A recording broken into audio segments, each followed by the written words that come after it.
పెద్దపల్లి జిల్లా రామగుండం సింగరేణి సంస్థ సిఎస్వి బొగ్గు బంకర్ వద్ద నిల్వలను పరిశీలించేందుకు వచ్చిన మాజీ మంత్రి హరీష్ రావు, పలువురు ఎమ్మెల్యేలు, మాజీ ఎమ్మెల్సీలను పోలీసులు గోదావరి ఖని గంగానగర్ వద్ద అడ్డుకున్నారు. దీంతో కొద్దిసేపు నాయకులు పోలీసుల మధ్య వాగ్వాదం చోటు చేసుకుంది. అనంతరం నాయకులు బంకర్కు వెళ్లకుండా వెనుదిరిగారు. ఈ సందర్భంగా హరీష్ రావు మాట్లాడుతూ సింగరేణి బొగ్గు గండ్ల వద్ద భారీగా బొగ్గు నిల్వలు ఉన్నాయని ప్రభుత్వం ప్రకటించిన నేపథ్యంలో నిజాలు తెలుసుకునేందుకు వెళ్తే పోలీసులు అడ్డుకోవడం సరికాదన్నారు. దాదాపు 200 మంది పోలీసులతో అడ్డుకోవడం అనుమానాలకు తావిస్తుందని అన్నారు. సింగరేణి సంస్థను పరిరక్షించేందుకు బీఆర్ఎస్ నిరంతరం పోరాటం చేస్తుందని తెలిపారు.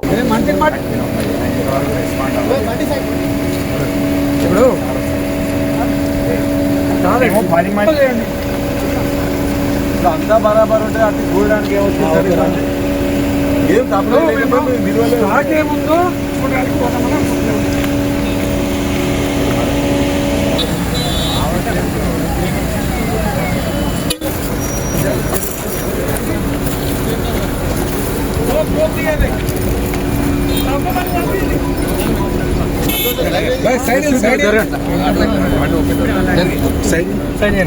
బాగా మధ్య అనుకుంటే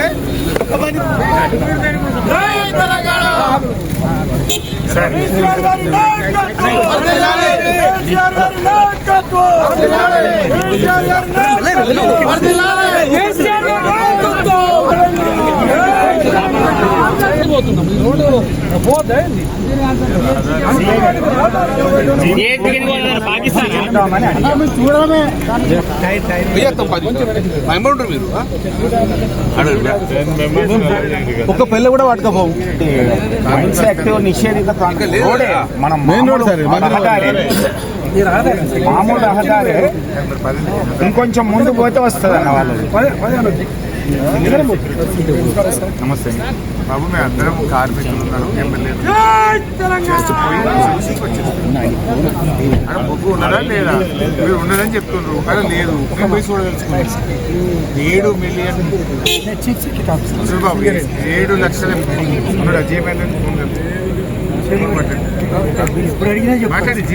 మాట్లాడి ఇంకో ఫస్ట్ పాయింట్కి మైన్స్ యాక్ట్ ప్రకారం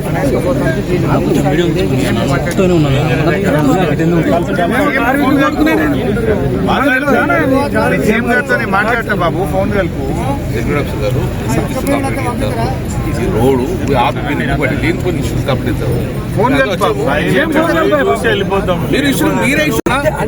మన కత్తున్నాయి మరి మంతానికి పోయే దారిగా సార్, మేము నిషేధిత ప్రాంతంలోకి వెళ్ళలేదు కదా సార్, అన్సేఫ్టీ ప్రాంతంలోకి రాలేదు కదా. ఇంకా నువ్వు అన్సేఫ్టీ ప్రాంతంలోకి వచ్చినప్పుడు నువ్వు ఆపు. మైన్ కాదు, ఓసీ కాదు, చూడడానికి మంత్రులు అడ్డుకుందంట. అప్పాలకి ఇంతమంది బొగ్గులు తొడికింత మంది అట్టి టైం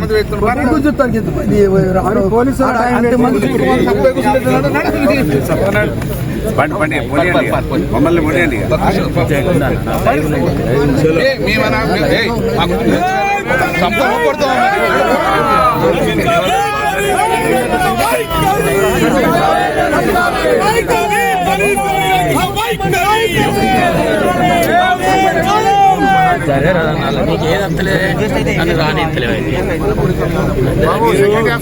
మీరు జీఎం గారి కంటే చేయండి, సార్ చేసే లేపడా. నా దగ్గర కూడా నంబర్ తీసుకోలేదు.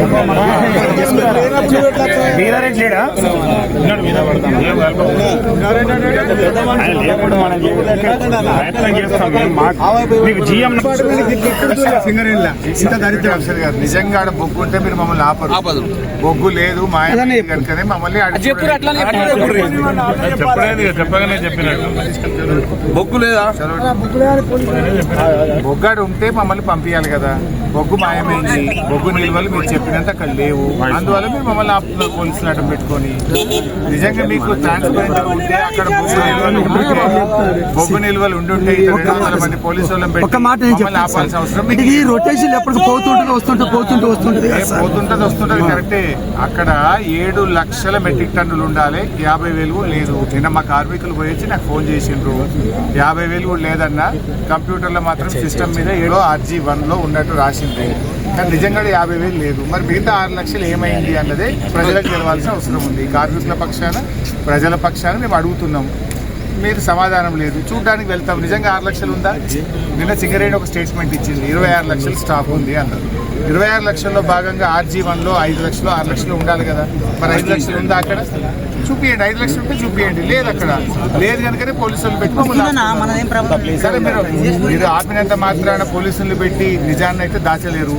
మీరు పంపిస్తే నిజాలు ప్రజలకు నేరుగా తెలుస్తాయి. పంపించకపోతే మేము రేపు సమావేశం పెట్టుకుంటాం, పబ్లిక్ చెప్పుకుంటాం.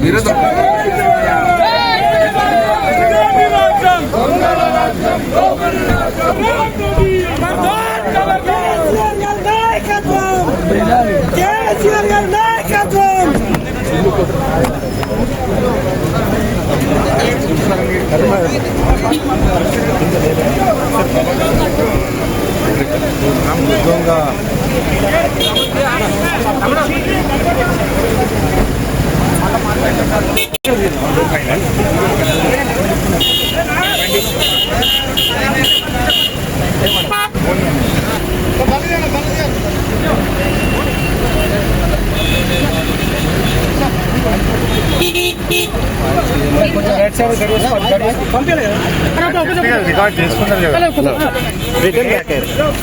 ఈరోజు సింగరేణిలో లేని బొగ్గు నిల్వలను ఉన్నట్టుగా ప్రభుత్వం ఈరోజు మోసం చేస్తాం. అందుకే ఈరోజు నిజాలు తెలవడానికి RG1 దగ్గర నిజంగా ప్రభుత్వం చెప్పిన ప్రకారంగా బొగ్గు నిల్వలు ఉన్నాయా లేవా చూడడానికి కార్మికులు శాసనసభ్యులు మేము వచ్చాం. 200 మంది పోలీసులు పెట్టి మీరు చూడడానికి వీల్లేదు, మీరు వెళ్ళడానికి వీల్లేదు అంటున్నారంటే ఏమర్థమవుతుంది? నిజంగా అక్కడ బొగ్గు ఉండుంటే, నిల్వలు ఉండుంటే మీరు మమ్మల్ని ఆపరు. అక్కడ బొగ్గు లేదు కనుకనే మమ్మల్ని చూడడానికి వెళ్లకుండా మీరు అడ్డుకుంటున్నారు. నిన్న ఉదయం మా కార్మికులు వెళ్ళి చూశారు. మా కార్మికులు వెళ్ళి చూస్తే అక్కడ బొగ్గు లేదు. ఇప్పుడు నిన్న సింగరేణి ఒక స్టేట్మెంట్ ఇచ్చింది, 26 లక్షల స్టాక్ ఉంది, ఈ స్టాక్ ఉండడం సహజము అంటున్నారు. మరి నిజంగా స్టాక్ ఉంటే మమ్మల్ని పంపించాలి కదా. మేము స్టేట్మెంట్ ఇచ్చినాడు 40 లక్షల మెట్రిక్ టన్నుల బొగ్గు లేదు. ఈ గత 2 నెలల నుంచి మేము ఎప్పుడైతే ఈ విషయాన్ని బయటకు తెచ్చినామో సింగరేణి ఉత్పత్తిలో రోజుకు 40-50 వేలు తక్కువ చూపించి ఈ స్టాక్ నుంచి మూవ్మెంట్ చేసినట్టుగా చేసిన తప్పిదనాన్ని, లేని బొగ్గును, రికార్డ్స్ను సెటరైట్ చేసుకునే ప్రయత్నం సింగరేణి చేస్తూ ఉంది. అందుకే మమ్మల్ని ఈరోజు మైన్ మీదకి వెళ్లకుండా అక్కడికి వెళ్తే నిజాలు ప్రజలకు తెలుస్తాయి కనుక, జరిగిన కుంభకోణం, జరిగిన తప్పిదాలు బయటకు వస్తాయి కనుక మైన్ మీదికి కార్మికులను, శాసనసభ్యులను వెళ్లకుండా అడ్డుకుంటున్నారు. కానీ మమ్మల్ని పోలీసులను అడ్డం పెట్టి అడ్డుకోవచ్చు, కానీ నిజాలు మీరు దాచలేరు, నిజాలు ఆపలేరు. తప్పకుండా బీఆర్ఎస్ ఈ స్కామ్ను బయట పెడుతుంది, నిరంతరం పోరాటం చేస్తుంది. నిజాలు ప్రజలకు తెలిసేదాకా కార్మికుల పక్షాన సింగరేణిని కాపాడడం